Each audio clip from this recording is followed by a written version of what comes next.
Okay, let's take a look at the Commerce workspace.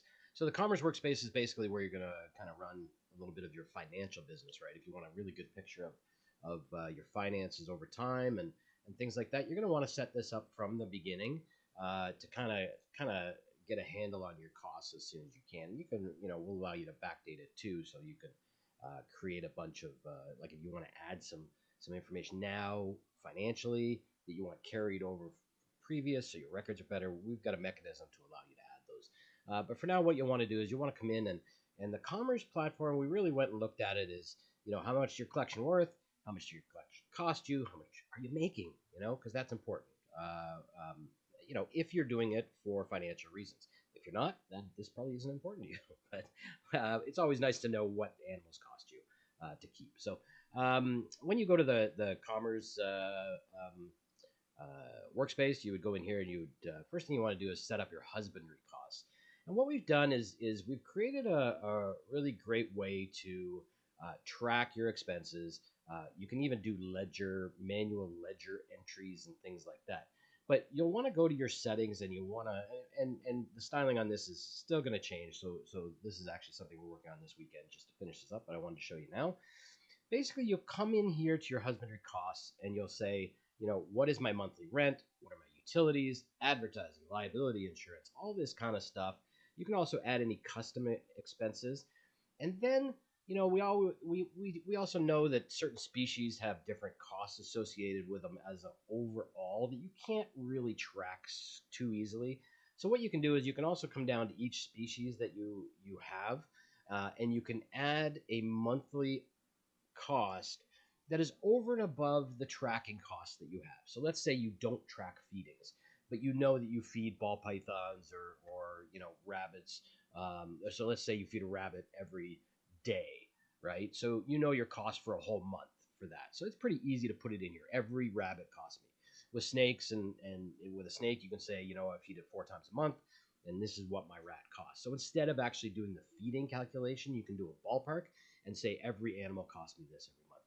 So once you get all that information in, what the system is going to do is it is going to keep track of your costs for the whole month.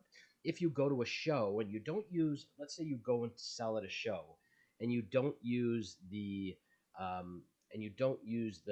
the show in and out where it would do this all automatically for you because you put your cost into that part of it. But you can say, okay, the show this weekend cost me $2,000.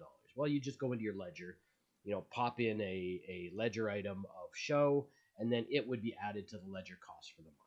Because really, when you do shows, when you go do deliveries, when you do any of that kind of stuff, you're going to want to get your costs in here. So then after, we've got that information, we can then go ahead and actually look at the animal and see what kind of pricing we're looking at, right? So we'll have the care costs here. We'll have the current price. We'll have some comparables that you have in the system. And then basically it allows you to say, hey, this animal cost me this much money. I might be losing money. Or for the last 4 months, this hatchling has cost me, $200, but it's only worth $50. I'm losing money. Let's get rid of this animal. Right? So it gives you a good, clear picture with reports and everything else that have to do with those costs. And those could all be set up within the husbandry costs. You could set it up within the animal.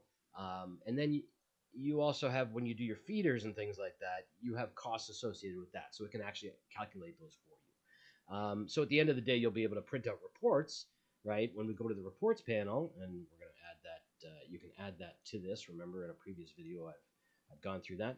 But you can go to your reports and inventory and collection reports, profitability, ROI reports, things like that, that really give you a clear picture of how much money you are or are not making, right? I think the or not is probably more important. So there you go. That's a lot to do with the finances. We're tracking everything. We're allowing you to do reports on everything. We're allowing you to really have full control. And in a future version, we're getting this version out. And in a future version, we'll be adding things like QuickBooks integration, and there's another platform that somebody wanted. So we'll get all those integrations built in too. So really, it's a quick handoff to the accountant at the end of the year. So facility management, costs associated with those, all that will be included. Okay, hope you like that one.